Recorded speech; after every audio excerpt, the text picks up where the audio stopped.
প্রথম রাউন্ড এদিক থেকে এক, তাই তো? তোমরা এক নম্বর। ঠিক আছে, চলো আমরা হ্যাঁ ওটাই তো বললাম, যার ডাইরেক্ট প্রশ্ন আসছে। আচ্ছা, প্রথম প্রশ্ন, আসাম রাজ্যের করিমগঞ্জ জেলার নাম পরিবর্তন করে নতুন একটি নাম রাখা হয়েছে, যে নামটি আবার বাঙালিদের কাছে ভীষণ আবেগের।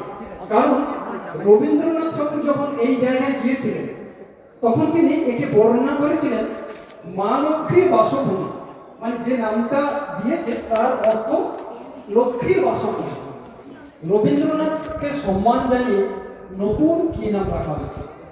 এটা মাস 6 আগের ঘটনা। আসামের মুখ্যমন্ত্রী হিমন্ত বিশ্ব শর্মা এই জায়গাটি নতুন নামকরণ করেছে।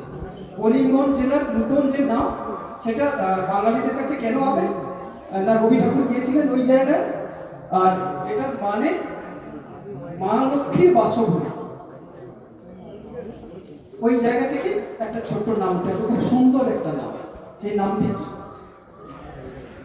একটা ক্লু আমি দিচ্ছি।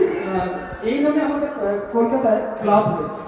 আমি চাই উত্তর আসুক, কারণ আমি তো মানে আমি নম্বর নিয়ে বাড়ি যাবো না, আমি নম্বর তোমাদের দিয়ে দিতে।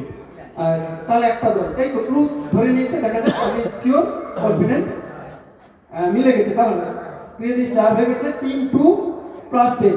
আর কেউ? চলো, তোমরা ধরে নিয়েছো কিন্তু ডাইরেক্ট, তাই তো? শ্রীভূমি। শ্রীভূমি, শ্রী কথার অর্থ লক্ষ্মী। শ্রী, হ্যাঁ, আসলে কুইজ করতে গিয়ে আমরা সব কিছু জানবো। লক্ষ্মীর আরেক নাম শ্রী, আর ভূমি মানে অবস্থা বসানো যায়। একদমই তাই, শ্রীভূমি মা লক্ষ্মীর বাসভূমি। টিম 1 পেল প্লাস 10। আর বাকি যারা পারলে না উত্তরটা লিখে রাখো। আমি এটা সব জায়গায় বলি, কারণ এই প্রশ্ন একদিনের নয়, শুধু আজকের এই মঞ্চের জন্য না, সারা জীবন লাগে কাজে।